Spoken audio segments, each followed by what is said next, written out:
Hey folks, before we get started, I just want to let you know about my upcoming book, The Max Coder's Guide to Finding Your Dream Developer Job.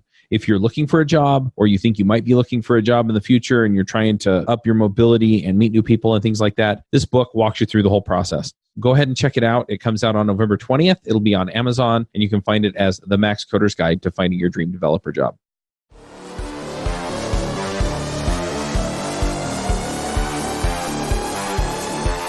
Hey everybody, and welcome to another episode of JavaScript Jabber. This week on our panel we have AJ O'Neill. Yo, yo, yo, coming at you from the snow of Provo.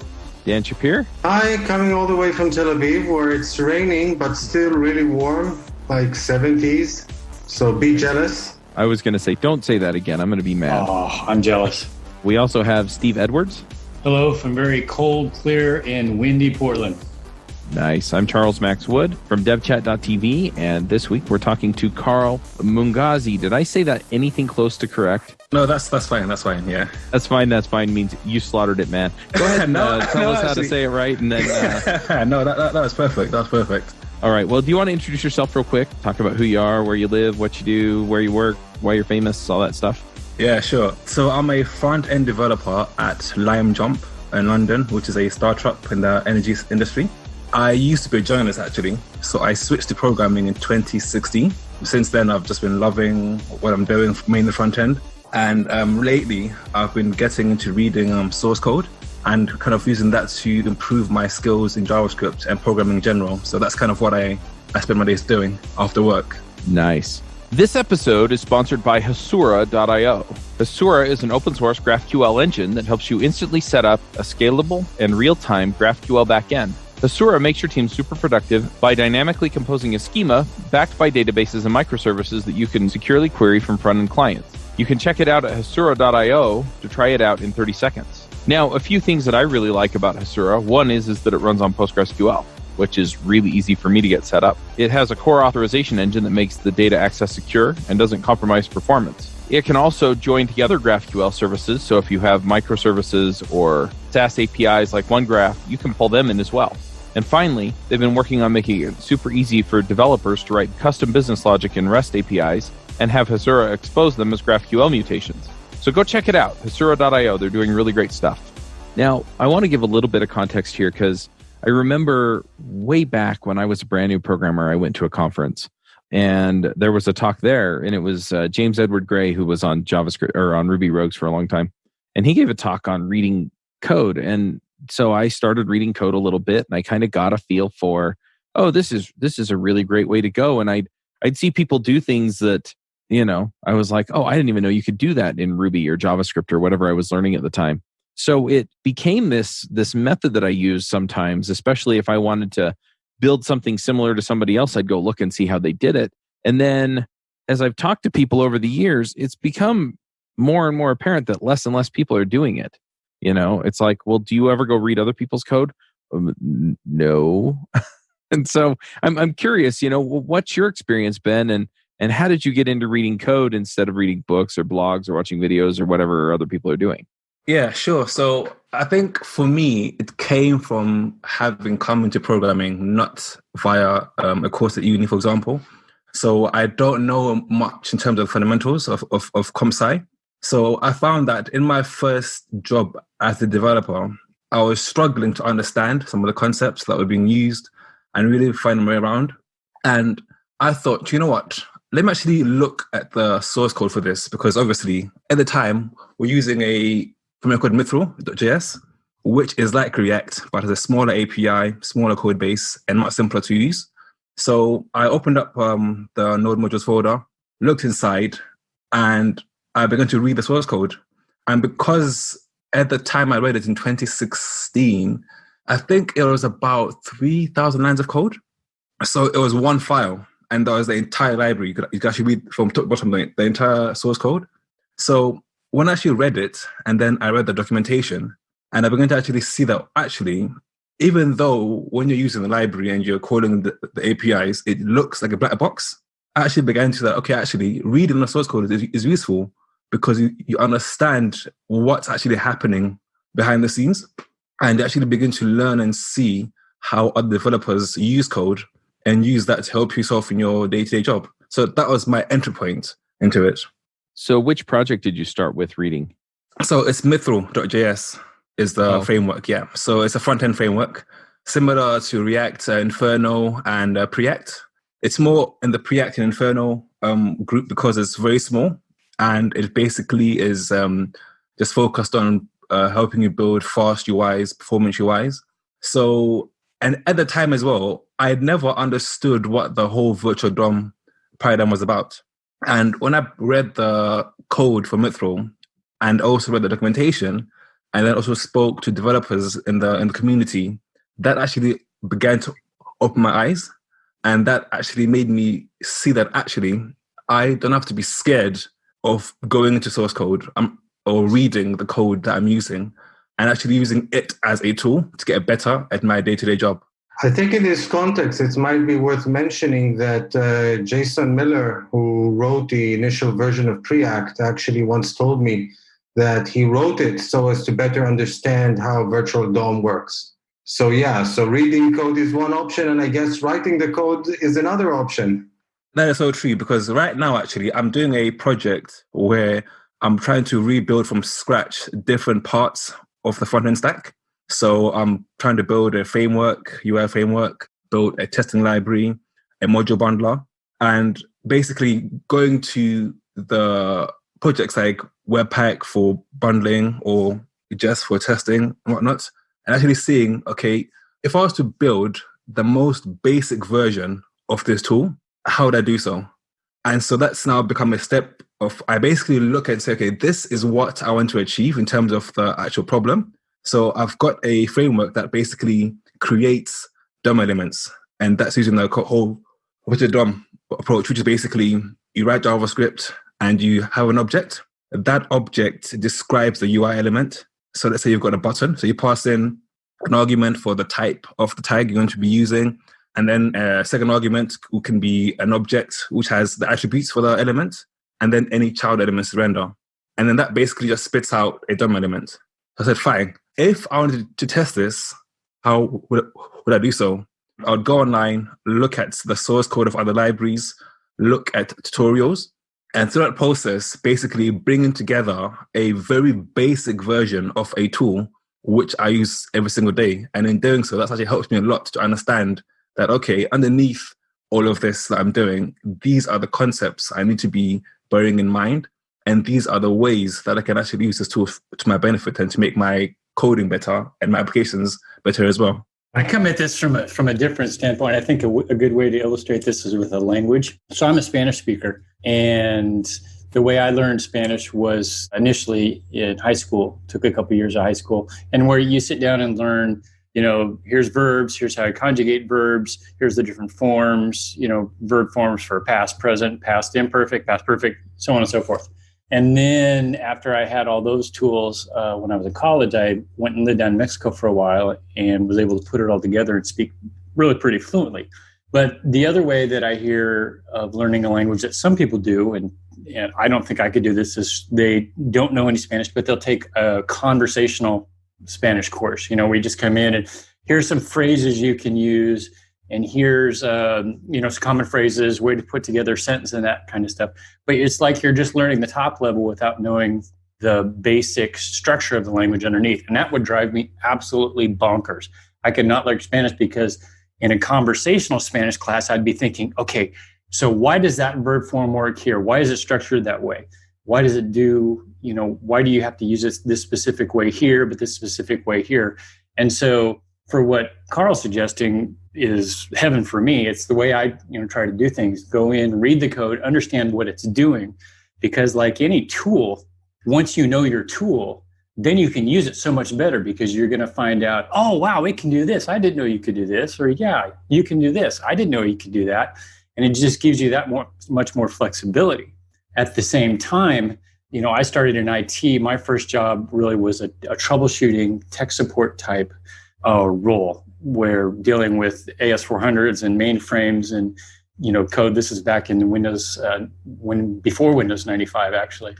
And what I found was the better I knew my tool, the better I knew the intricate details, how something was working, how it should be working, then I could compare when something wasn't working, and I could tell right away, okay, here's the problem. This is how we need to fix it. And so what Carl's doing here and talking about is knowing the tool, knowing the small details and how it works. And that gives you so much more power in using and extending it, but also being able to troubleshoot and figure out when something isn't working the way it should be. It's fun actually because I learned Spanish by doing the method you say would be hard for you. So yeah, a few years ago actually, I came across a YouTuber.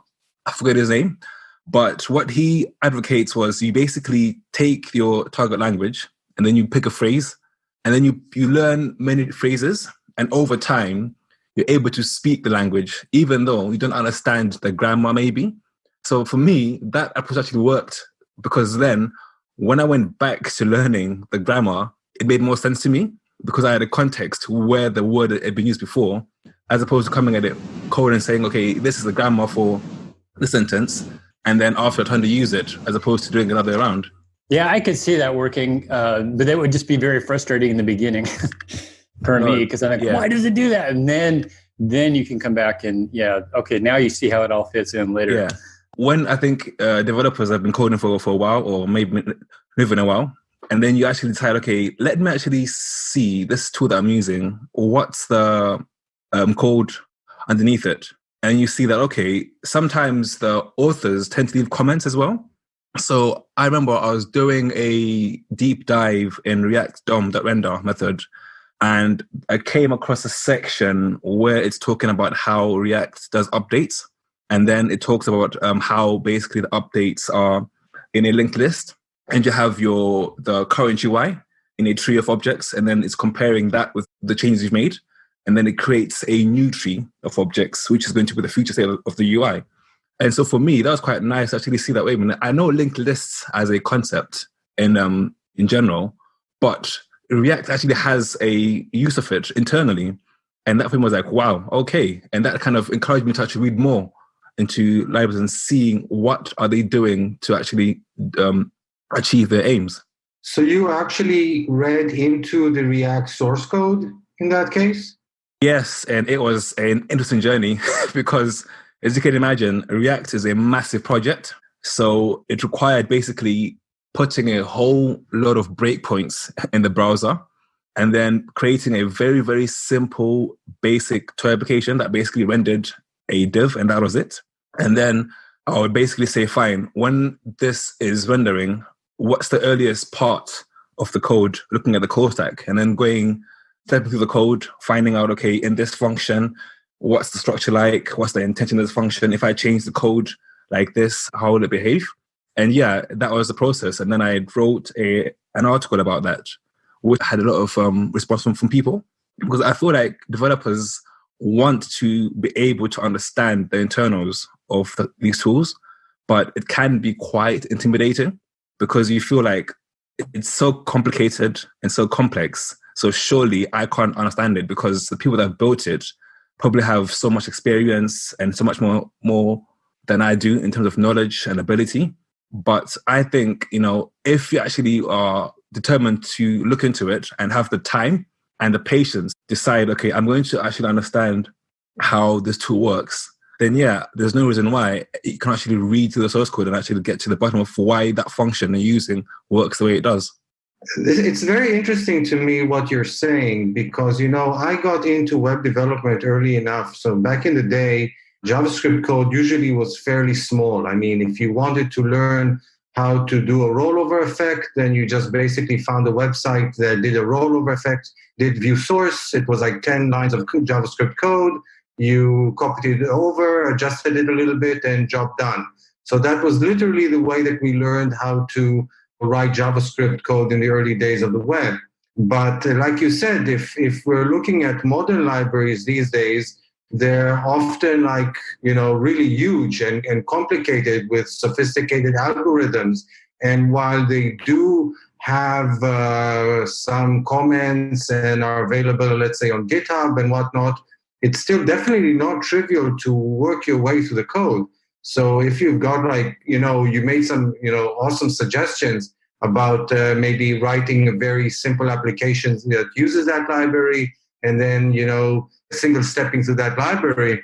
But still, with some of the more sophisticated frameworks and libraries out there, it's not such a trivial process. So any other suggestions that you can make regarding that?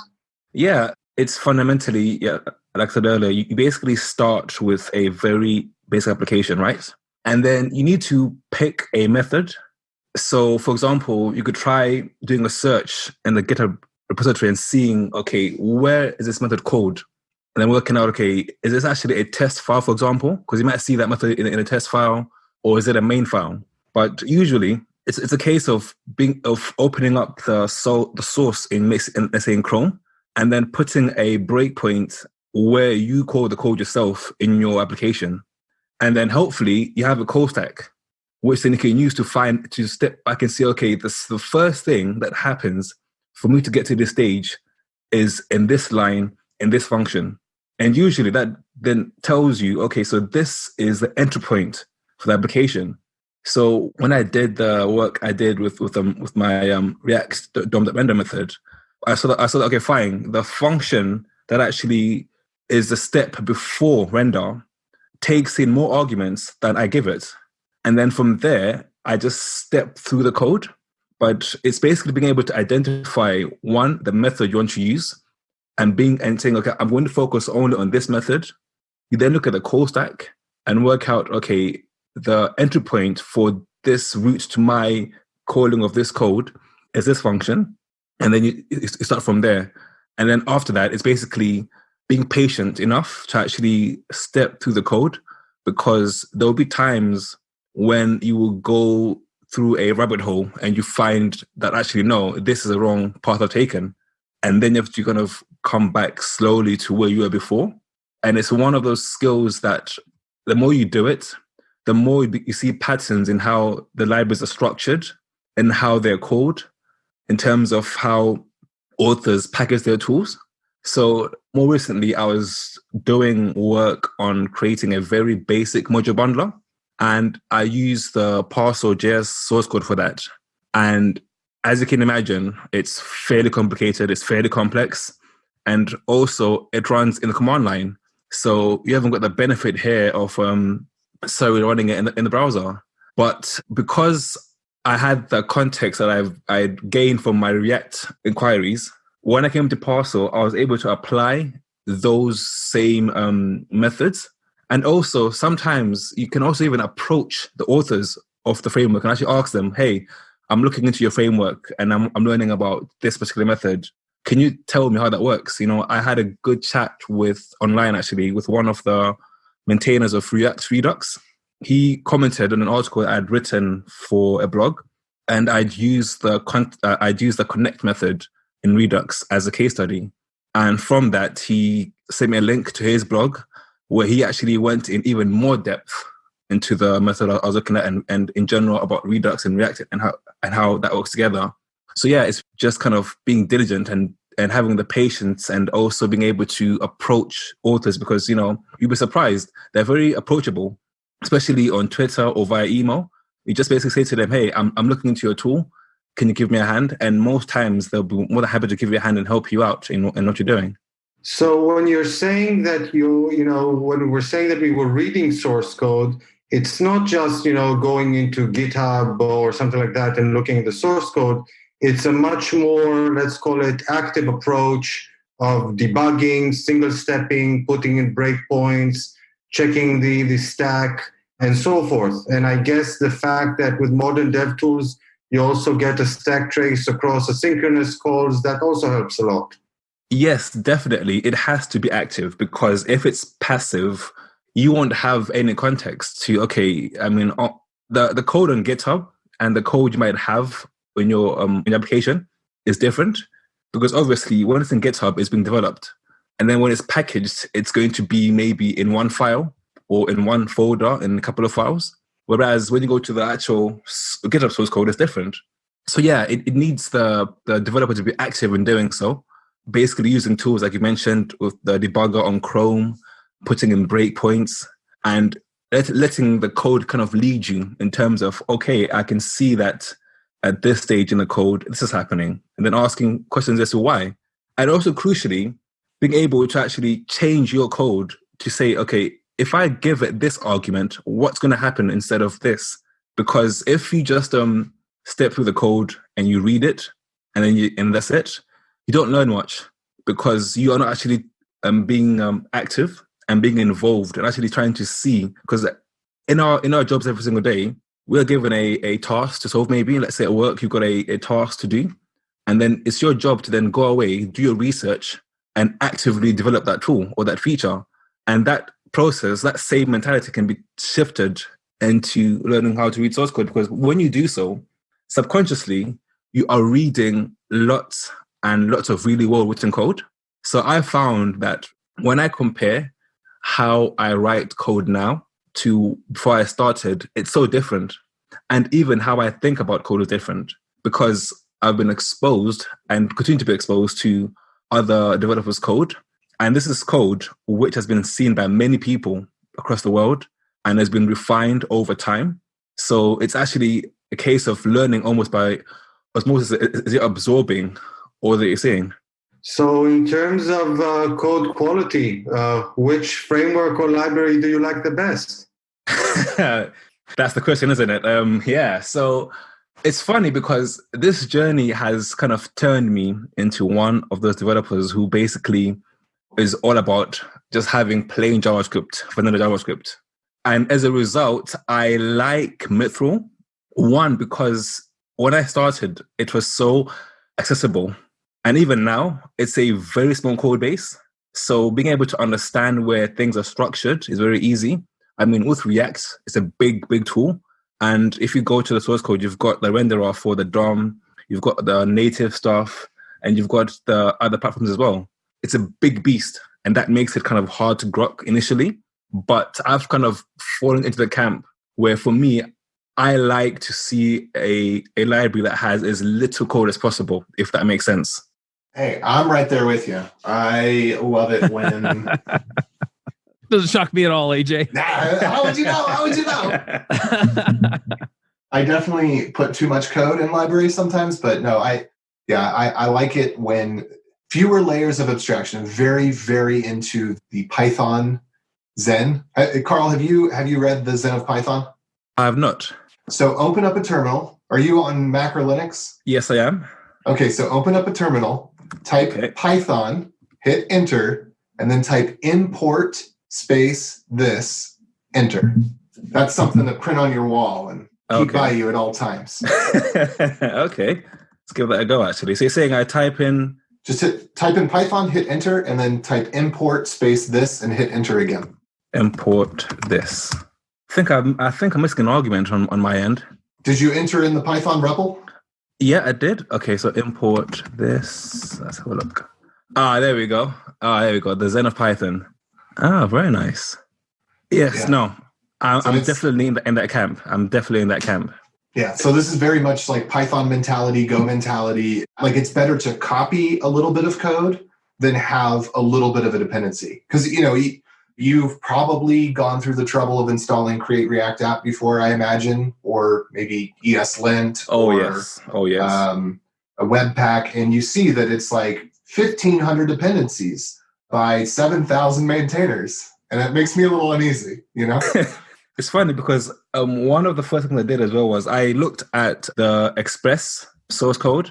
And when I was doing this was just to find out, okay, out of interest, how many libraries are in the Express package, the JSON file?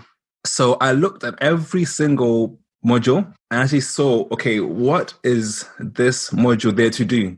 It's amazing that you find that some modules you find are basically doing one very, very small thing. Left pad for the win.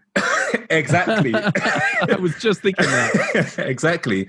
I mean, for example, when I looked at Express, there was one module which is called merge descriptors, and I don't know if it's still there now. And so all it did was basically merging two objects using the property descriptors from the source object. And that was it. Literally, that's all it did. It amazed me that basically all these frameworks and libraries are using are more or less built on smaller Lego bricks. And it actually goes into something I read by a developer called, I think it's Cinder Sohus, I think his name is. And he advocates writing modules that do one thing and one thing only. And then when you go to build your application, you find that you're more productive and you probably are faster because you've taken away various bits of functionality, which you can then call upon. And because it's your code as well, you are more confident in how it works. And you know that if things go wrong, I know where to look. I would suggest instead creating a blog and titling the blog with what the function does, putting the function there and just writing a bunch of blog articles. And then when you need that function, go and copy and paste it in. That could work too. I mean, I guess it depends on your goal in mind. Because I imagine it to be something you probably do more for your own projects as opposed to maybe at work, where you end up importing all your own libraries into the code base that are basically maintained by you and nobody else. This episode is sponsored by Sentry.io. Recently, I came across a great tool for tracking and monitoring problems in my apps. Then I asked them if they wanted to sponsor the show and allow me to share my experience with you. Sentry provides a terrific interface for keeping track of what's going on with my app. It also tracks releases so I can tell if what I deployed makes things better or worse. They give you full stack traces and as much information as possible about the situation when the error occurred to help you track down the errors. Plus, one thing I love, you can customize the context provided by Sentry. So, if you're looking for specific information about the request, you can provide it. It automatically scrubs passwords and secure information, and you can customize the scrubbing as well. Finally, it has a user feedback system built in that you can use to get information from your users. Oh, and I also love that they support open source to the point where they actually open sourced Sentry if you want to self-host it. Use the code devchat at Sentry.io to get 2 months free on Sentry's small plan. That's code devchat at Sentry.io. I'm a big fan of the idea of a package more than a library. The idea that something functions as a complete whole in accomplishing a task. So in the JavaScript community, we have a lot of these, they call them micro libraries. I call them microaggressions. They're like LeftPad, for example, or they're collections of things that don't help accomplish a particular task, like Lodash. Lodash doesn't help you do any particular thing. It's just a collection of stuff. And so you get a lot of cruft and a lot of dependencies upon dependencies upon dependencies upon dependencies, where another philosophy to look at is, well, what is it I'm trying to accomplish? I want to communicate with this API. Okay, well, we'll write a library around communicating with the API. So, I mean, the same mentality, like the words are the same in terms of write something that does one thing and is, really well contained, but where the concept of, quote, one thing, it doesn't mean performs an operation on a piece of data, but rather means helps a person accomplish a business goal or a personal goal or a task, so that you are grouping functions that are not related from the pedagogical sense of like a merge function and a fold function and a map function all go together because they're in the same category of function. That would be, say, horizontal building. Vertical building would be, well, in order to reach out to an API, I need a function that merges a headers object, and I need a function that parses a user agent string, and I need a function that parses a cookie. And so rather than creating a library around the idea of, well, I'm going to write computer science functions and package them together, I'm going to accomplish a goal, and I'm going to include the things that are necessary for that goal. And in some cases, the things that are necessary for the goal are so complicated that perhaps they deserve their own library, like, for example, a cookie parser. But a cookie parser doesn't need to then include Lodash, because a cookie parser only needs to merge, an object for some reason. It doesn't need to fold, it doesn't need iterators, that kind of thing. I agree with that, because when I was building the testing library that I was, a basic version, which basically just tests what I was building, I came to a stage where I needed to, I think I was comparing deep comparisons of objects. So obviously, when developing, you're tempted, like you said, to basically, okay, I'll go to Lodash or a similar library and just basically import that one thing.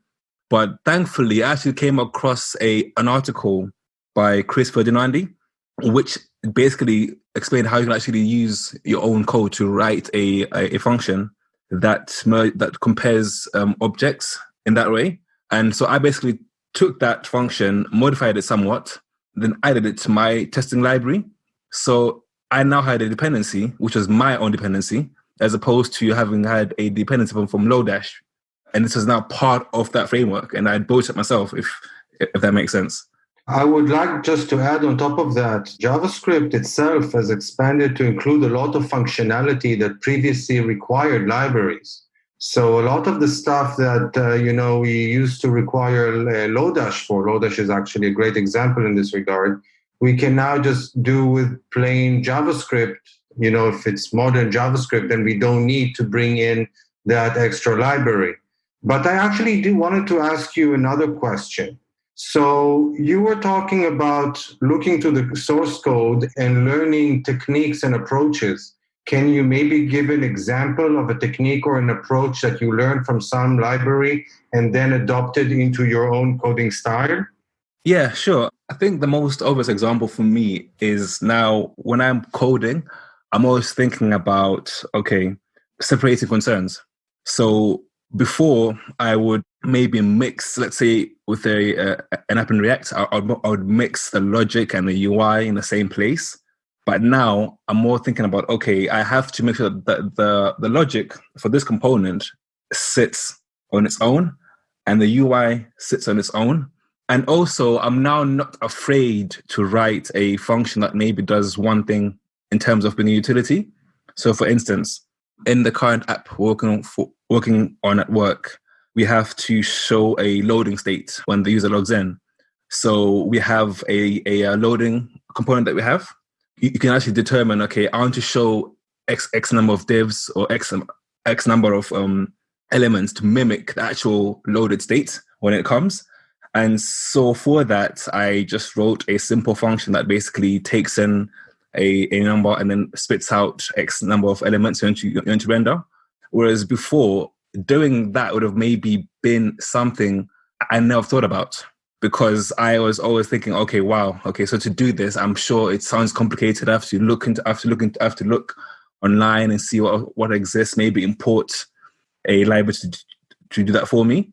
But now I'm now more confident in basically being able to see a problem, go to a library that exists, and even actually copy that method and adjust it for my use case if I don't want to import the entire library to do so. Because I think sometimes you find that you import a library and really you're only ever using maybe 10% or 5% of that library.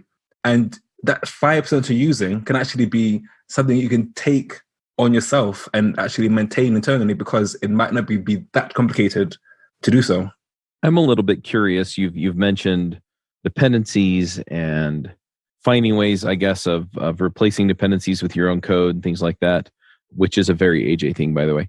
I'm kind of curious, though. I mean, how much time do you spend then actually reading through the dependencies or the tests or, some of the things that aren't necessarily core React or core, Mithril or whatever library you're looking at, and instead are kind of the things around the edge, where it's a plugin library or a test, like I said before, or, things like that? Yeah, so I tend to favor that approach for simple libraries. So if I open up the framework or whatever I'm using and see that it's actually quite straightforward, then I'll look into it. But if I know from the outset that it's fairly complicated, I will not maybe spend the time to do so. It just depends on the task I'm doing and how much time I've got. Right now, we're doing a migration of a legacy Angular application. And one of the issues we had initially, which we're still looking into now, is to do with the charts that we're using. And we're using high charts. I don't know if you heard of it. So we were looking for a wrapper for React around high charts. And so we found one, we imported it. And then when we looked at it, actually, the framework itself was basically a wrapper itself on high charts. So we had basically built a wrapper on the wrapper for high charts. We found that, actually, if we did that ourselves, we would basically cut out that layer of having this thing imported in, because what it was doing is not what we thought it was doing. And in doing so, it allowed us to maybe be in a case where we can actually handle issues down the line much better, because we now are having wrapper in our own control ourselves. So you're basically advocating for understanding the code that you use in your project. Most definitely. I think that it's, even though it may slow you down, you'll be thankful longer term, because you might come across a bug and you don't know, okay, this bug, where do I even start to look at it? Or in my case, I joined Limejump in April this year. So when I joined, I was given as a nice gift this Angular 1 application, legacy code, and we're basically bit by bit writing in React again. So because I was not intimidated by diving into code which isn't mine, I was able to, just to gradually ease myself into it and look into, what's actually happening. But yes, definitely being able to understand the tool you're using, even if it's maybe a surface level, not necessarily in depth, but knowing that, conceptually, this is the way that the problem is being solved, is very useful, because down the line, it helps you be able to tackle your problems with that tool in a much better way. I love how you said nice gift and legacy code in the same sentence.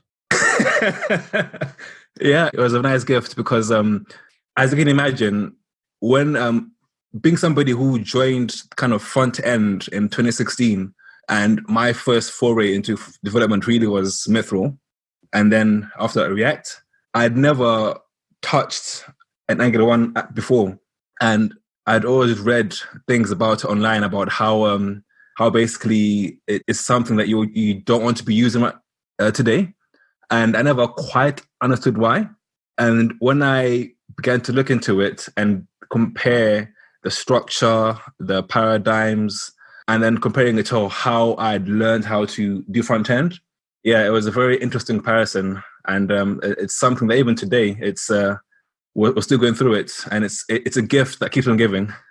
So I got a question for you, Carl. One of the things that we've talked about over past episodes has been debuggers. And for me, that's my preferred method of going through code, is in some sort of debugging tool, whether it's the dev tools in the browser or something else, just so I can, as I'm stepping through a particular method, function, whatever, I can see what's going on around it. What are my variables that are set? What are the different values and so on? Because in my experience, just reading through code and just looking at the code, it's really hard to keep track of everything that's going on at that time, because it's sort of important, because different things are going to happen depending upon variable values and so on. So I guess my question is for you, have you done this enough where you can read through code and just look at the code on the screen and say, okay, it's doing this and doing this?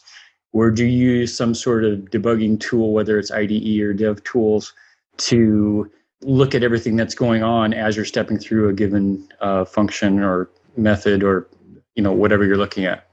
I still very much rely on a debugger. I mean, it's an absolute essential tool to reading code and trying to understand it. But I find that once you've been reading a particular library long enough, you begin to see kind of patterns and function names that you've seen before elsewhere. And you can more or less kind of guess how the output of a particular task or a particular function would be if you were to run it. And then when you move on to other libraries, so when I started looking at Parcel, because I had done the React deep dive, I came in saying, okay, fine, I know that all I have to do is locate the entry method for Parcel. Okay, I found it, cool. So knowing the steps that are needed to bundle code, which is basically essentially you specify to the bundler your entry point. So that can either be a HTML file or a JS file. And then from that file, the bundler says, okay, what are the dependencies listed in this file? It then goes to those files and looks for all the other files, all the dependencies of that file. And then it creates a kind of a graph of dependencies. It then also imports any other libraries you're using as well. And it's all then compressed. So it's all bundled together. And then that's what you then see in the browser. So because I had that kind of context from React, I was able to jump in immediately, kind of guess my way around the code until I came to a stage where what I thought would happen wasn't happening. And then at that stage, they need to start debugging and either putting in a breakpoint. In my case, because it was parcel and it was more command line, I would be logging out the values that are in certain parts of the code and seeing what came out. And once I was able to now guess correctly what happened, I'll then go back to reading the code through again until I came to a stage again where the output was not what I was thinking it was going to be. Something that sometimes really works well for me when I try to figure out how certain code on the web or a library used in a web application works is actually to look at the performance tab in the Chrome DevTools. The flame chart that kind of shows you which function invokes which other function, and the relationship, let's say, between running code and downloaded files and so forth, actually is very useful for me in giving me kind of a high-level view on the overall behavior of either that application or that library or that framework. I don't know if any of you have ever tried using that, but it really works well for me sometimes. Yeah, no, it's something I haven't done a lot actually, and it's something I guess after hearing you talk about it, I'll look into a lot more as well, because I'm still in the case of I'm still learning a lot, and I'm sure there are probably other debugging tools and techniques that exist out there that can actually be useful. So yeah, I'll be keen to find out how you handle this in your kind of day-to-day coding. So, Carl, are there any tools out there that help you read code? I mean, that are specifically designed to help you read code, I guess, because we've talked about some tools that you use to step through code and stuff. So currently, I'm just mainly relying on the debugger that comes with Chrome or Firefox or whatever. I couldn't tell you in terms of specific tools because I've not got that quite far yet in terms of kind of this journey that I'm on. I just tend to mainly just rely on the debugger at presently, right now. Cool. Any other questions from the panel? Or anything that we didn't cover, Carl, that you think would help people out? Yeah, I think just to kind of encourage developers to pick a tool that they use every single day at work, pick a method, and just see internally what's happening and use that as a way to kind of learn your language in particular. Because for me, one of the big things that I found out was that essentially authors of things like React, Lodash, jQuery, they essentially are using the same language as I am, but how they're using it is different to how I'm using it, obviously. They're probably doing more complicated and more complex things, and those tools have to be used in a variety of scenarios. They have to meet many edge cases, but fundamentally, they're all written in JavaScript. So when that dawned on me, that actually gave me more confidence. And I now saw these tools as a way to actually learn how to code better. I did a kind of simple look and a simple deep dive into what happens when you are dealing with, for example, class app extends React the component and saying, okay, React here is using the new class syntax, but internally, what's going on? Because it's still JavaScript, but how it's being used is different how maybe I would use it. So I think that for me is the thing I'd like to impress the most, is that's to say that don't be afraid. At the beginning, you may feel like you don't know what you're doing. And even now, still, I have moments where I'm lost in a web of code and I'm trying to get out. But with time, and the more you do it, you actually begin to feel more empowered, and you're not afraid to take a tool, to use it, come across a bug, and actually, instead of Googling for a solution, the first thing you do is look at the source code, and then maybe after that, Google for a solution. Very cool. Carl, if people want to find you online, are there good places for them to go? Yeah, sure. So in terms of communication with me, Twitter. So twitter.com/Carl Mungazi is where you can find me. In terms of what I'm writing, I've got a blog up on dev.to. So it's basically dev.to/Carl Mungazi again. And those are kind of the main areas online you can find me, and also GitHub as well. GitHub, Carl Mungazi as well. Awesome. One of my favorite communities in programming these days is the Angular community. Every time I go to an Angular conference or meet up with some of my friends who are in the Angular community, I have a great time. And a lot of them have wound up on adventures in Angular. So if you're doing front-end development You're looking for a way to keep current on the Angular ecosystem, and you want to have a good time listening to fun people talk about great topics related to Angular, then go check out Adventures in Angular at adventuresinangular.com. All right, well, let's go ahead and do some picks, folks. AJ, do you want to start us out with picks? Yeah, so I already picked my picks. I picked the Zen of Python, which you can arrive at by opening a terminal, typing Python, and then hitting enter, and then typing import space this, and then hitting enter again.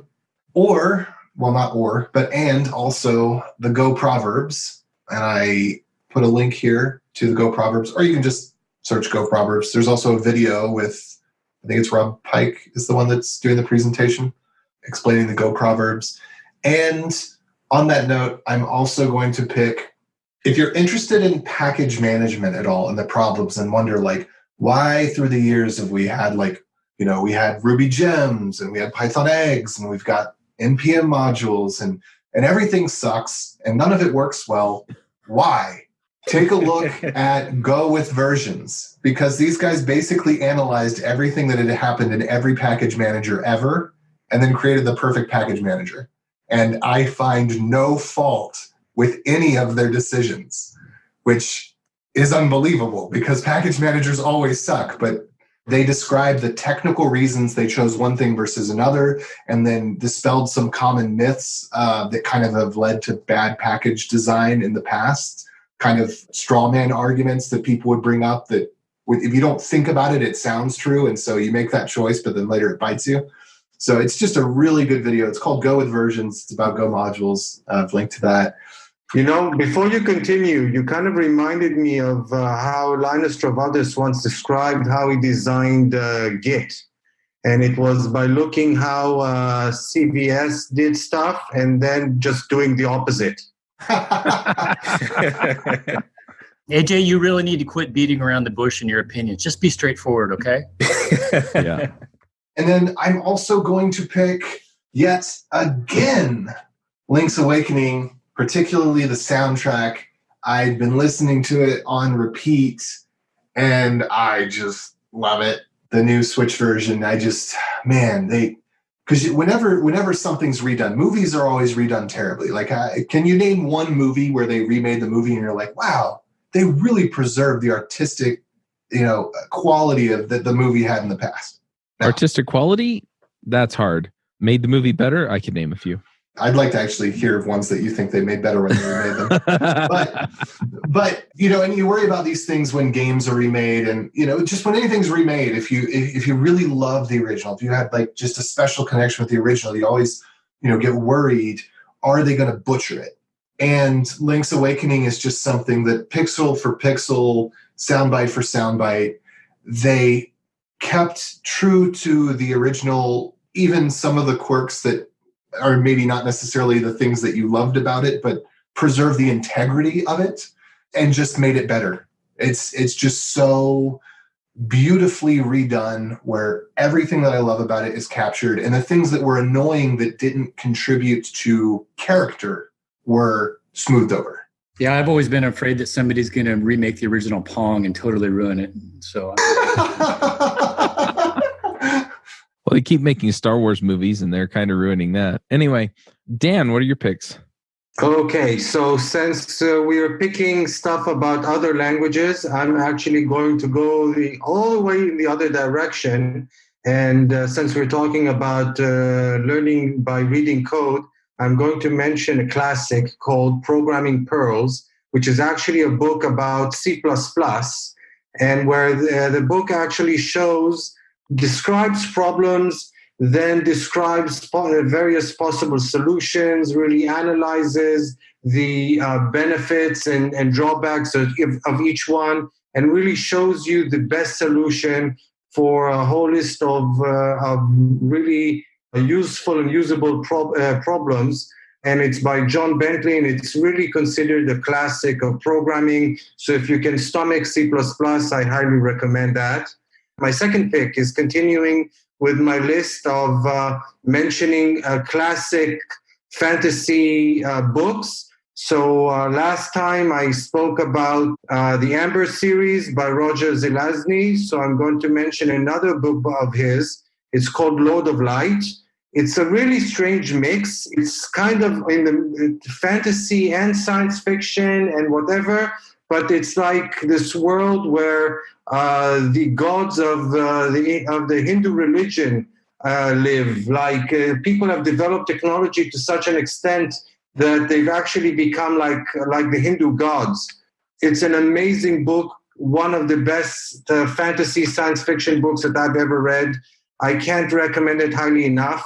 And by the way, an interesting anecdote about it, if you've watched the movie Argo, where they say they're coming to Iran to like supposedly make a movie in order to smuggle out the people who got from the embassy who got stuck there, and they have a script that they're supposedly going to film, and it's based on a real story. Well, in reality, the script was actually based on this book, Lord of Light. So that's an interesting story about this book in and of itself. But again, I really highly recommend this book. And by the way, it was written in the year when I was born. So that's an interesting bit of trivia as well. And Nice. Those are my picks. Steve, what are your picks? So I'm going to go with some electronic hardware and pick my earbuds that I use. I used to use earbuds quite a lot when I was working out, or a lot of times just working around the house and doing stuff. And so I got tired of wires and having to stick them under my shirt and so on. So I did some research looking for a good pair of true wireless earbuds. And the ones that always came up at the top of reviews whenever I was looking are from Jabra. And they're called the Jabra Elite 65Ts. Well, they're probably a year old, I think, but they are phenomenal. Really easy to get set up, connect to your phone. You can use them for phone conversations. They fit in your ears really nice and stay snug. The sound is really good, and it comes with a little app on your phone where you can create sound profiles depending on where you're using them. And the nice thing about them is the case is a charger. You charge up the case, connect it to a USB connection, and then when your earbuds get low, you just stick them in the case, and that automatically charges them up again. And then obviously when the case gets low, then you need to recharge it again. But they've been really great. The only downside to them is they're small, and the case is small, so it's easy to lose them. So I got to make sure and keep track of them. But yeah, really a great set of headphones. Nice. I'm going to throw a few picks out. So this morning I was just thinking about stuff, and I kind of felt like listening to some stuff that reminded me of my dad. And so I'm going to pick those. The first one is Garth Brooks. I grew up listening to Garth Brooks because he was my dad's favorite musical artist.